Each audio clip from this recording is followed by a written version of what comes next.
Let's start from Parliament, and Communications Minister Esther Owusu-Ekufo is defending the controversial Kelni GVG deal and justifying the cancellation of Subah Afriwave contract. She's saying the Subah and Afriwave were being paid for no work done, hence the cancellation of the contract. The deal has been criticized, as you know, by members of Parliament as well as civil society groups, some of whom insist the arrangement is not in the interest of Ghana. Imani Africa has, for instance, suggested an alternative, which they claim would cost the state $275,000 over the same period. We will soon listen to the minister, but before then, let's speak to Parker Wilson, who is in Parliament, to bring us up to speed on proceedings. Well, we don't have Parker at the moment. We can go ahead and listen to Madam Esther Owusu.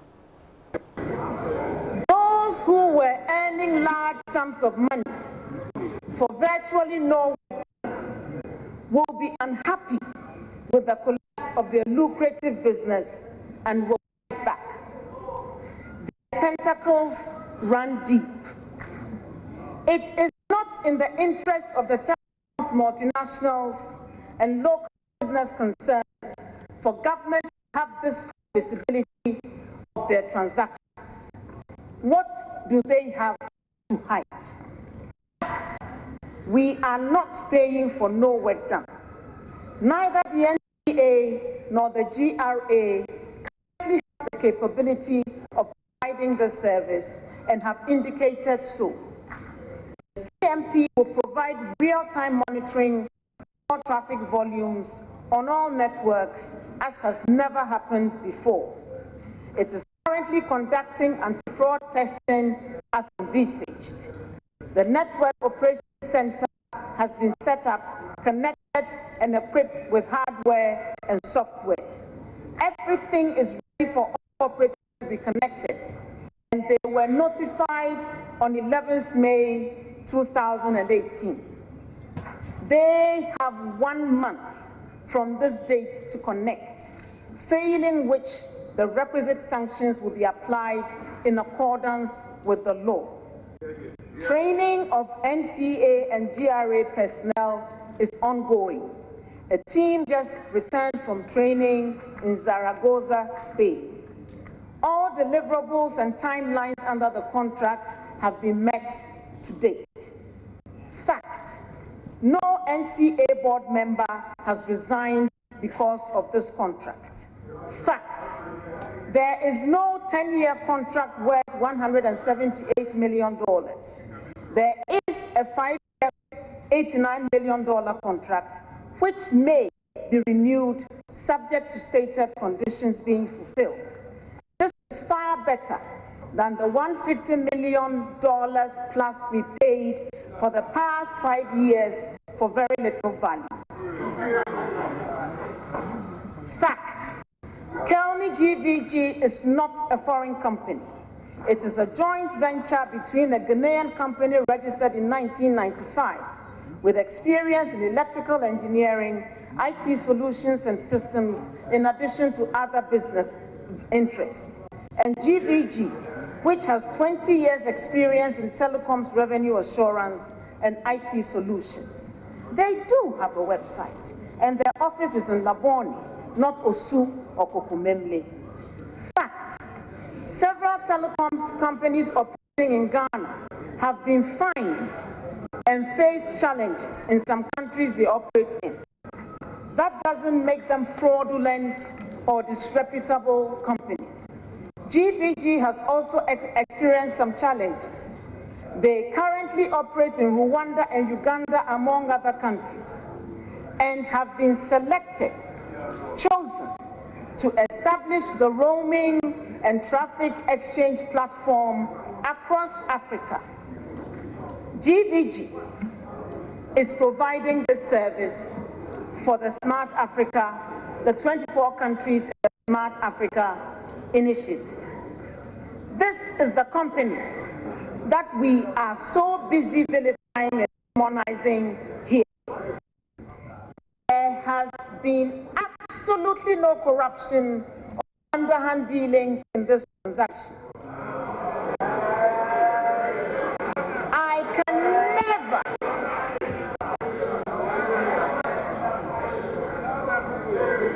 can never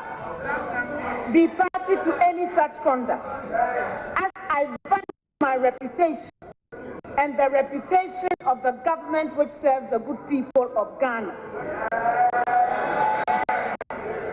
I stand here as a minister of the Akufo-Addo administration to assure this august house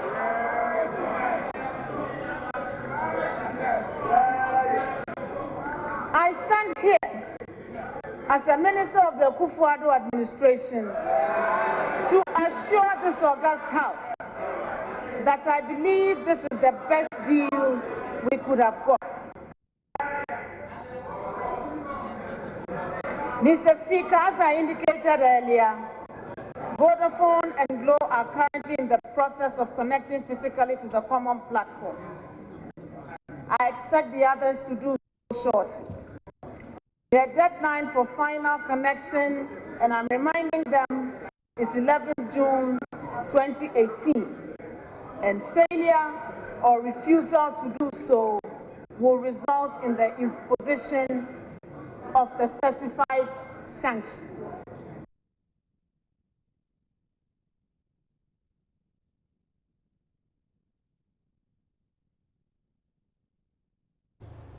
That is the Minister, Esla Owusu-Ekufo, there speaking earlier in Parliament. So let's go over there and speak to my colleague, Kwesi Parker-Wilson. Parker, what more has been happening in Parliament since this very famous, if you like, submission today?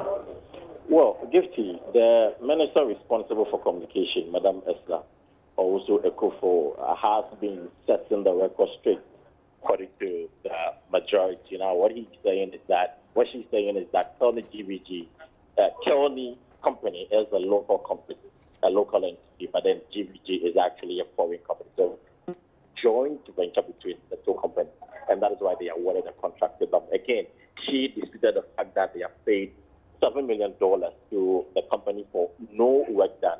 She's saying that is totally inaccurate. That is not correct. And then again, she mentioned that one of the things they are doing is to ensure that all the telcos comply with the regulations that they have set.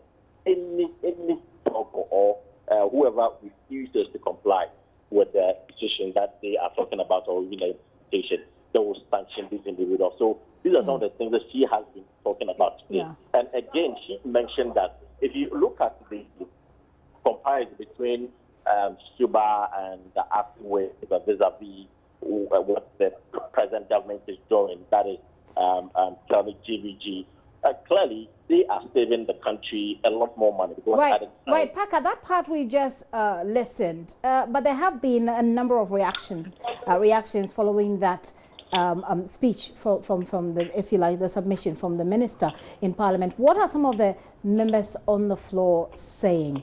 Well, of course, basically the majority seems to be singing from the same hymn book, but from the minority, they are punching holes into the statement put together by the minister. They are saying that everything that she's saying is untrue, and so I hear that the minority would want to address the media to tell us their version of what they know about the contract. But they were actually calling for an independent probe into the contract, which, of course, the Deputy Speaker of Parliament, who was chairing this meeting, shut it down. He believes that almost all the questions have been answered, so there wouldn't be the need for any probe or any inquiry into the matter.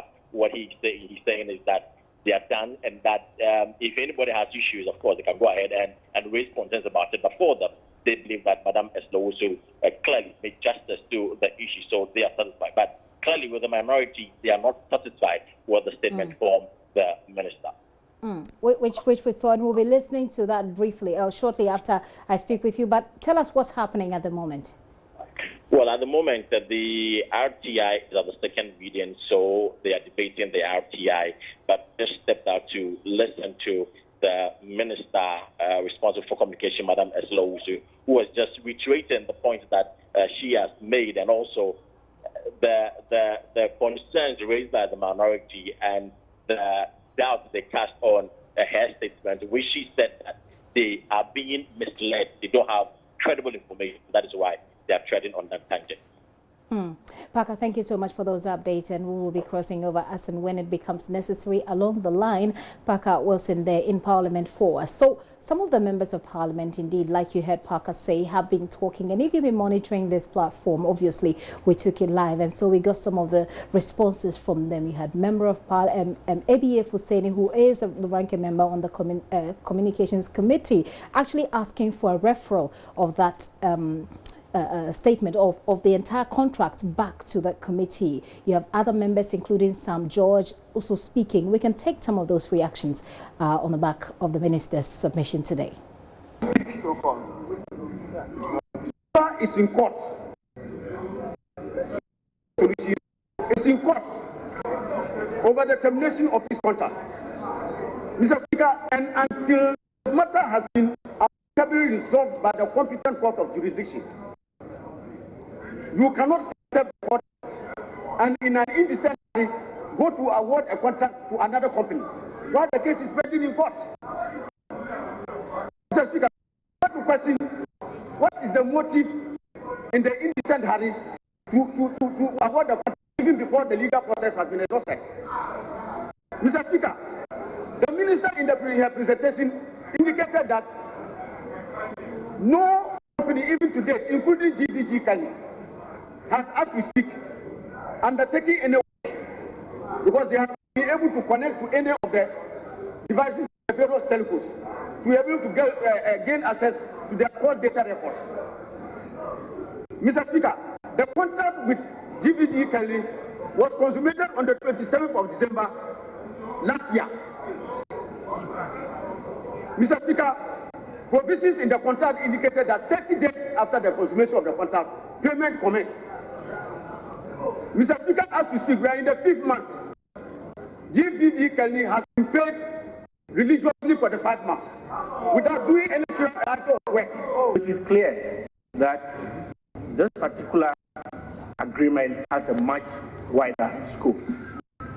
I would therefore want those doing the comparisons of what we paid under, say, GVG and GOG in 2009-2010 versus what we paid with Subah and GRA to understand that we are now talking of a common platform which has combined revenues from the international leg of our telephone space to the domestic revenue, all merged onto one platform to make a nice cake for us, and putting on top as icing the monitoring of mobile money and ensuring further that any fraud that is anywhere in this cake is taken out by implementing a fraud management system.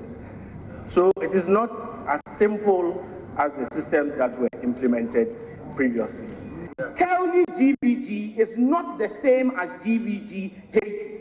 Yes. They're two different corporate entities. Yes. In 2009, and if you take her statement, the minister conveniently and very disingenuously, I must add, interswitches Kelni GVG and GVG.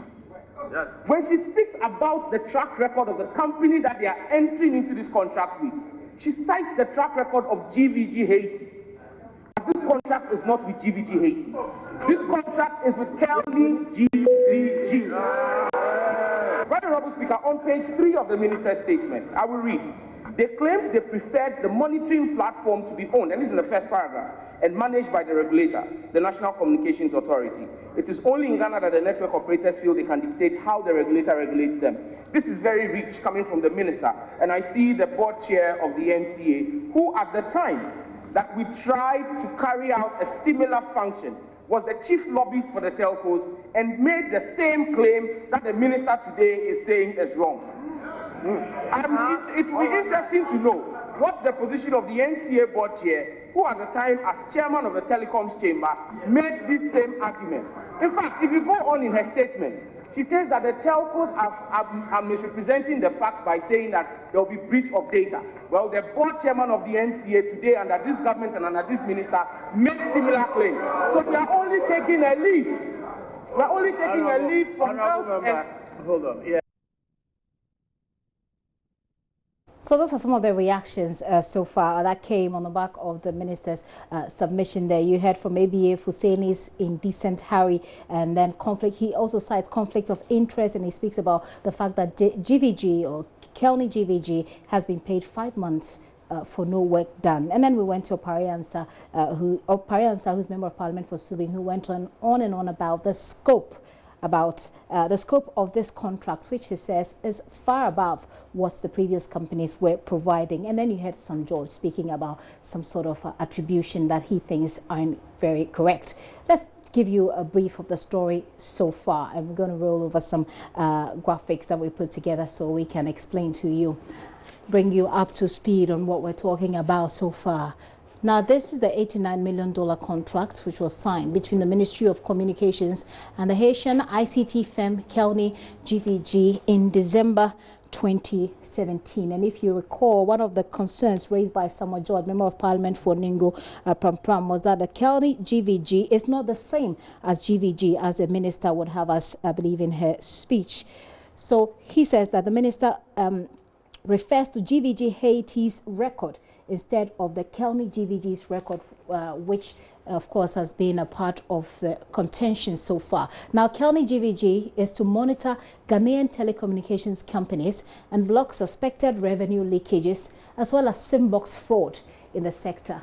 And if you also recall, once again, SIM-box fraud has been one of the issues that the country has had to deal with, and it just keeps rearing its head over and over again. So government looks like it's trying to stop it once and for all. But of course, there are issues.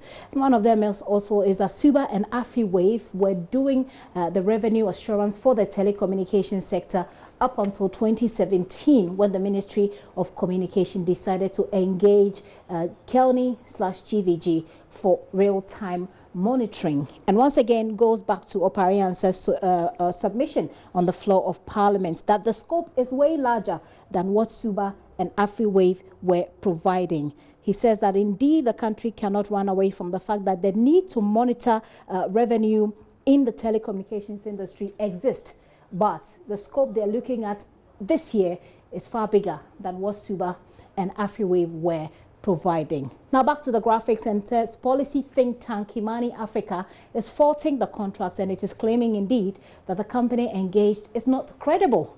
According to its president Franklin Kujo, government is operating on a quote jealousy analysis principle, with a suspicion that the telcos were making a huge profit but was under declaring their revenues. And it goes back to the point that Madam Esla Owusu makes on the floor of Parliament today, saying that it is about time government checked what she called the flight of capital, because she says that all these organizations, mining organizations, telecommunication organizations, oil organizations, are all raking in a lot of money and flying those monies back to their countries. She says it is one of the areas government wants to take a critical look at, which is why this law, or the implementation of this law, has become very necessary.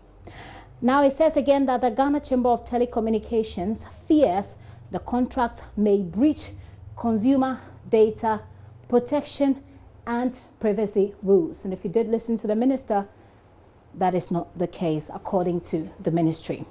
And now some members of parliament, as we all know, as well as pro-government group Alliance for Accountable Governance, AFAG, have also questioned if the agreement is indeed in the interest of the state. It appears, as far as the minister is concerned, it is indeed in the interest of the country. She says that she will not be a part of any deal that is corrupt or any deal that is shady. She, as a person, says she will not be a part of anything like that. Now, the Member of Parliament for Ningo Pram, Sam George, and Member of Parliament's Communications Committee is saying that the minister went ahead with the contract on the committee's blind side. And once again, it goes back to someone like ABS Husseini's submission on the floor of Parliament, when he says that this deal must be referred back to the committee for them to have another look at it. Now, whether or not that will be admitted, we're yet to find out. Going forward, the Communications and Finance Committees of Parliament have taken a keen interest in the issue, and a member of the two committees, Sam George, again says that they were not aware of the issue until it became prominent in the media. it does look like it's still a developing story. But from the minister's submission today, she says they're going to implement the law. And she's actually given the telcos 1 month, apparently, 1 month to comply. Because she says if you fail to comply or failure to comply definitely attracts some sanctions. Now, AFAG and Imani Africa have called for the abrogation of the contract. Will it be abrogated or will it not? From the minister's speech, it appears not, because she sounds like it's a done deal if you listen to her speech. Now, the minister was to appear before Parliament, and there was a date that she was supposed to appear. She did not. Today she did, and we've all heard that. Well, she didn't just deliver a speech. She didn't just make her submission and go away. And indeed, if you listen to her submission, she was very emphatic. And there are places where she had to lay a lot more emphasis, and then it attracted the usual boos and cheers here and there from those who support her and those who don't support her. But she ended with something quite interesting. Look at it. The Lord has placed this song on my heart.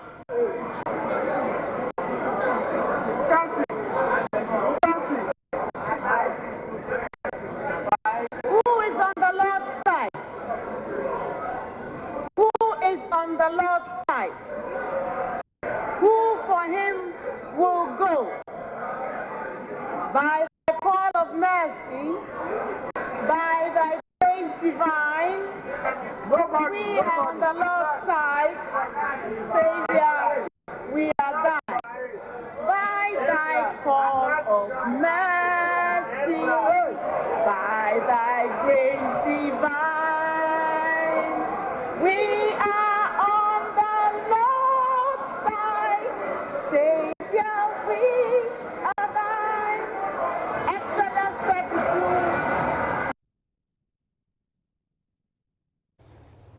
Esla Owusu-Ekufo is a minister for communications there. She came to Parliament to give them facts, threats of sanction to telecommunications organizations who do not comply to the law, which she says will be implemented fully. And then she ended with a musical interlude. You're still watching The Pulse with me, Gifty Andor Pia. We'll take a very quick break.